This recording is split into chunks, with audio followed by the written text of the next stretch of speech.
All right, everybody, welcome to another edition of What's What VR. Today we have a very special guest, very important, very busy person, I'm sure, with lots of responsibilities right now. But we have Stephanie Manson, the Chief Operating Officer for Our Lady of the Lake. Stephanie, how are you?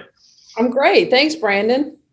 Awesome. Well, like I said, I normally say it at the end, but I'll say, with kind of what you do, there's a lot more important things that you probably need to be doing than talking to me. So we'll not take too much of your time. We'll let you kind of get into it. But starting out just right out of the gate, what's a day in the life, regular role of a chief operating officer for a massive, healthcare system, especially in our, community here? What's that like?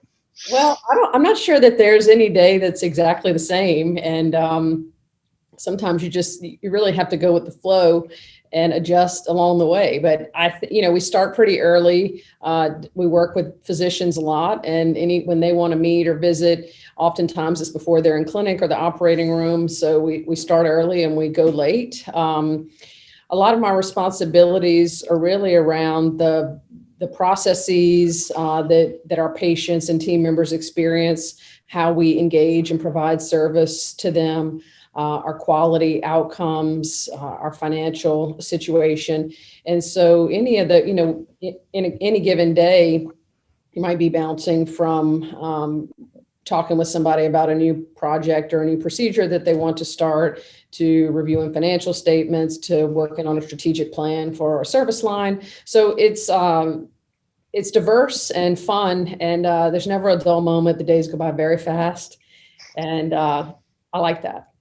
That's awesome. It's funny. It reminded me years ago when I lived in the IT space. We were at a conference, and me and a guy were sharing a stage doing a talk, and he was talking about how the COOs and CIOs. He was talking to a bunch of sales guys, right, that are trying to sell IT solutions and stuff, and he was trying to explain to him. He's like, "Look, you're kind of walking in for a 9 o'clock meeting, and the guy comes, the COO comes walking in, sits down, and you think he's just getting into the office. He goes, what you don't realize is he got a call at 6:30. He had to come up, to the building because the alarm was going off and had to meet the alarm guy, and then the elevator system messed up." He goes, you need to get to the point. These guys are not just sitting around. They have to deal with everything. And it's usually whatever's planned happens after hours. Right. I tell people, a lot of times, I'm a fireman during the day and put out fires, and at night I do my real job. So that's entirely right. Many nights with my iPad on my lap or my laptop, and answer emails and get some of the things done that just accumulate during the day, and there's not time to do. That's awesome. Well, what did you seek out healthcare, or did healthcare seek you out? Because there's plenty of places to go be the COO for. Right. I think, well, maybe a little bit of both. So I finished with a degree, a bachelor's in psychology, and tried to find a job. It was a great undergraduate program, and I found that I wasn't very marketable. So I started searching for what might be a good fit. And I love service, and I thought about social work or some of the other things that were more in line, or counseling.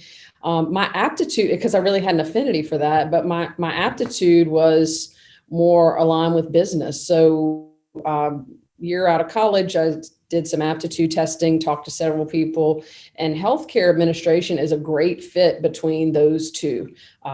Always feel like you're helping people, which serves that altruistic need to serve and to help. Yet it is a business, and we do need to make sure we're managing our resources well. So it was a perfect fit. I decided then to go to graduate school, and went off to the University of Alabama at Birmingham for a couple years and got a master's. I'm sorry. I know. UAB, I tell people, which is different than the Alabama.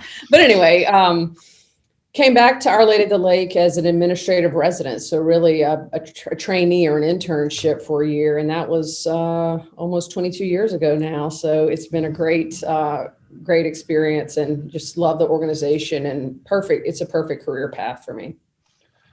So tell me, anything stick out? Like you said, you're dealing with facilities, people, doctors all over the place, and then even families, that you're having to deal with. Does anything, stick out, over this tenure of that's from a family to where it's bled over into, kind of your day-to-day work, or, steered you? Sure.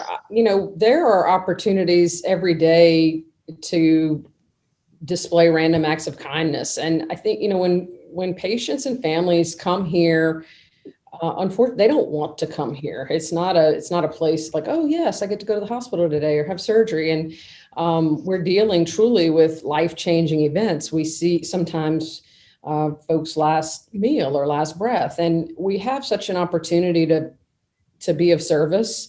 And I've had the chance to be with a friend and to be by her side when our care team was caring for her loved one who ultimately passed away, and to be there in that moment, in that sacred moment, with her, and to really watch our team work and what they do all day, every day, really when no one's looking, because they truly care about patients, care about the dignity that we treat everyone with. Those are some moments, very special moments. Or unfortunately, if someone passes away and chooses to donate life and to be an organ donor, we have a ceremony where we'll go and raise a flag out on the front of the campus, donate life. And during the time that the organs are being procured, that flag flies. And it's really a reminder and a support that in sadness, there's great comfort in knowing that your family member can provide life to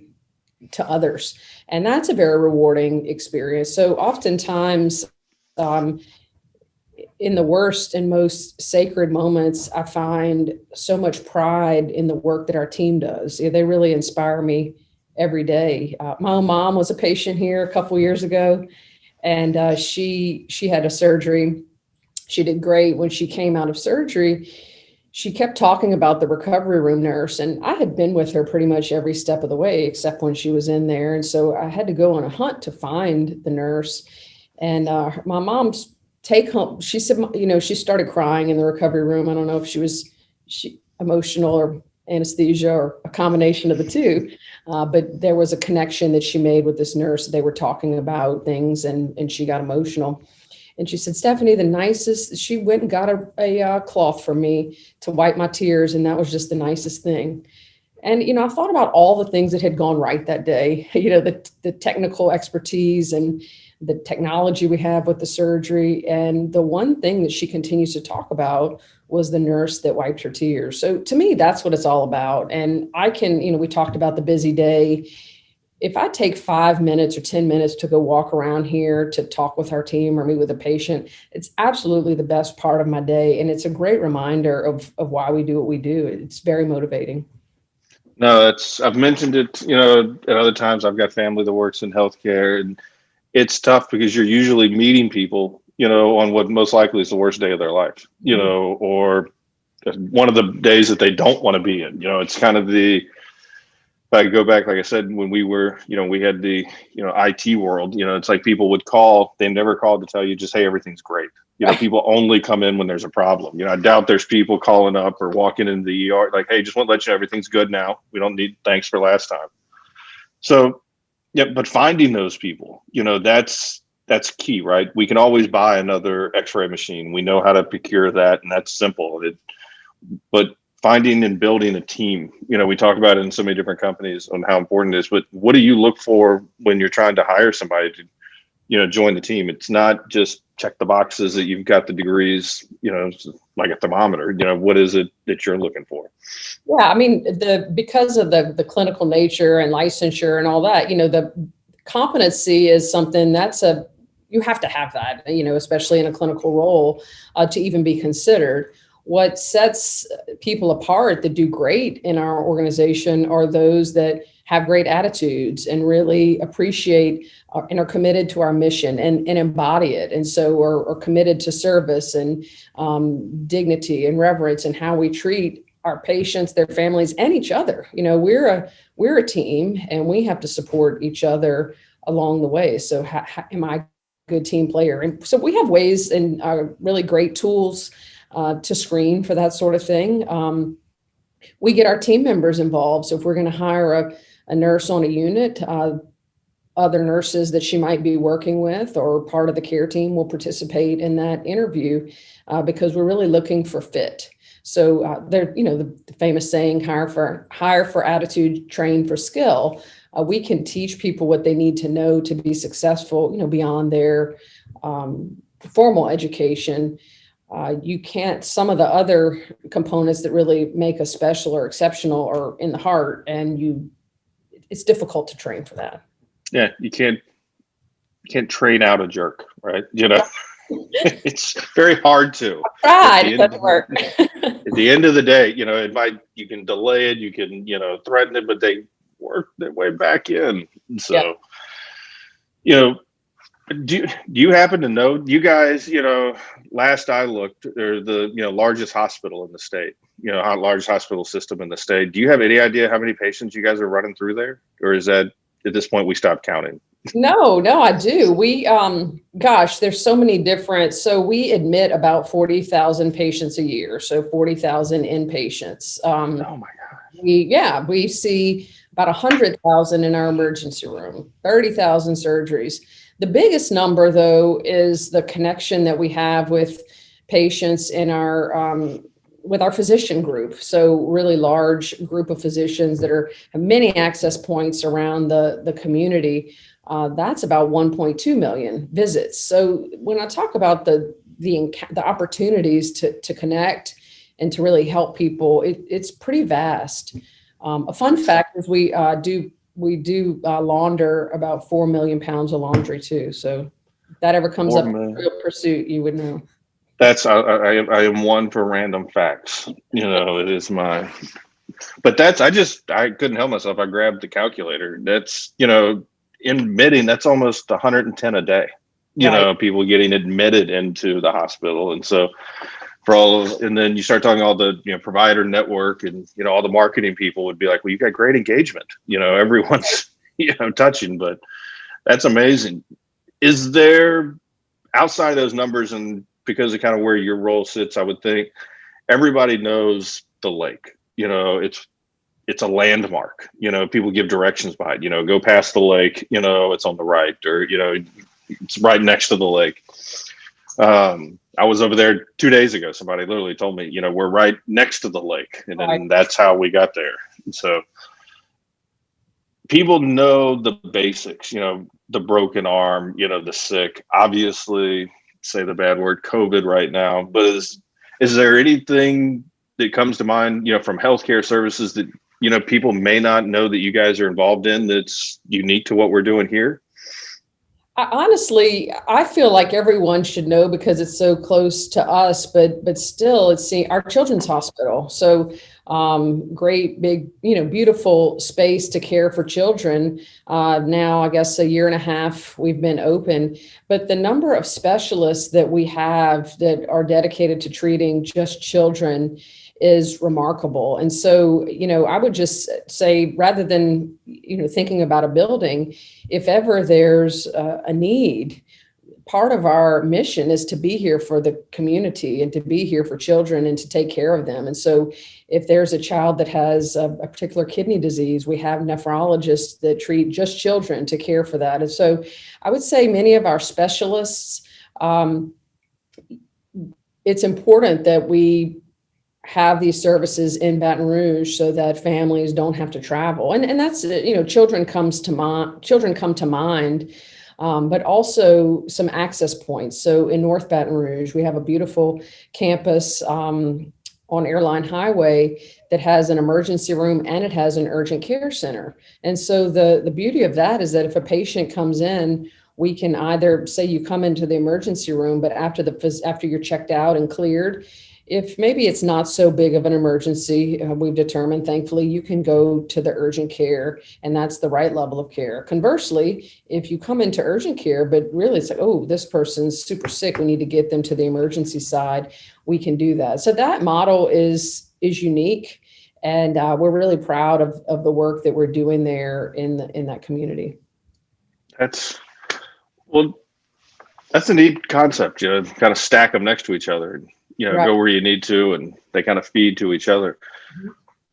with that, one of the things I noticed, and I don't know that too many people, maybe they don't realize, or, we drive past these buildings all the time and they don't necessarily know, is, you guys opened up this, Heart and Vascular Institute about 6 years ago. Is that a big need? What was the kind of the thought behind that for here? Or is that more of a regional, we needed something and we just happen to be lucky to be in Baton Rouge with it? Well, cardiovascular disease is a huge issue, I guess, in our community, in our state, in our region. And so offering a wide array of services from cardiologists to non-invasive procedures to surgeries, diagnostics to determine what's happening is very important. And so while we offered those services prior to opening the Heart and Vascular Institute, what we were able to do is cohort those services all in one location. So if you come in, it's the second floor of HVI, that's the procedural area. So we have our cath lab space and our operating rooms for our heart surgeons and vascular surgeons and thoracic surgeons. We have our inpatient units that are on the floors above that, our ICU. So it really allowed us to geographically bring the teams together. So as a patient or family member, I come into the HVI, and that's likely going to be where I am for the full gamut of my stay.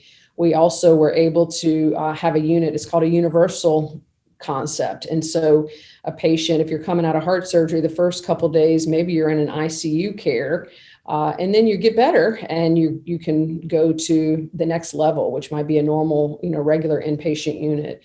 Well, what we've done is design the care team so that the patient doesn't have to move. We make those changes and adjustments for them there. So it's an experience component. We were able to invest in some technology so that we had the latest and greatest to treat heart disease. And so it's a blessing to have, and we've continued to see that grow.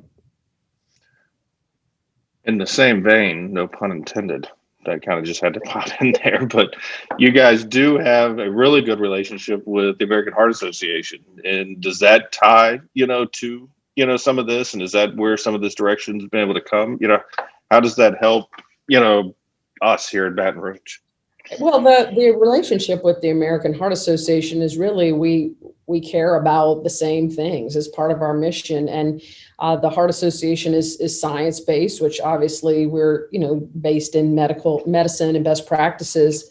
But they're committed to research, to advancing technology and advancing the cause. So their work really allows for breakthroughs in technology to always make it, it's trying to be less invasive. How can I make someone better without surgery, perhaps? Or, we see devices now that are keeping folks' hearts beating that are, this big. And those are the types of things that the American Heart Association, the work that they do to drive scientific advances. I would also say, though, a big part of what they do is just about awareness. And although we take care of patients when they need us, it's a goal as a community to be healthier. And honestly, it's great if people don't need us as well. And so a part of the mission that I think the shared mission we have is, how do we educate the community about the dangers of heart disease and how to lead a healthier life? What are the choices we can make every day so that we can live longer, healthier lives and not have to come and receive the services in our beautiful facility? That's amazing. Well, tell me, one of the things I did, do some digging and found, that amongst all the stuff that you're regularly doing, and working on, you've found some time somehow, to chair the, Go Red for Women event this year. Is that still the case? That is, yes. Keeping up with that, what is the event for anybody who doesn't know? Sure. Go Red for Women is an opportunity to really highlight the impact of heart disease specifically on women. It is the number one killer of women, beyond other cancers and things that we might hear about. And so how can we reach out and educate and inform women to understand their risks and to do something about it? And so the the Go Red for Women event is it's normally held. It's been at the River Center for many years. It's very uplifting. You know, we hear many stories of survivors. There's a really fun fashion show, and it's really a great uplifting event. This year, it's virtual. As Oh, don't say. that's the world we're in. But the good news there is, so more people can participate. It's free. You can log on from anywhere, your couch, your office, your car, it doesn't matter, and be a part of it. And so I'm really excited about the opportunity to reach even further and have even more people participate and just learn. And hopefully, you know, my goal would be at the end of the luncheon that somebody says, you know, I'm going to make that appointment with my primary care doctor, or I'm going to try to eat more fruits and vegetables, whatever it is, just some motivation to act. So it's an easy, when they participate, you know, when they log in, what is it exactly that they're going to be logging into? Like, are they going to see? Is it going to be a speaker that we're going to have? Is it some videos, or is it a, you know, kind of one of these? Everybody's got a new virtual platform. It seems Right. like every other day now. So I think it'll be a variety of all of that. To have a few live segments and some videos and some of the fun things that everyone that's been in the past is accustomed to seeing. So it's 1 hour. Mhm. 12 to 1 on February 5th. And you can access and register by going to, I just typed in Google Baton Rouge Go Red, and the link comes up to participate. I think it's heart.org is the website.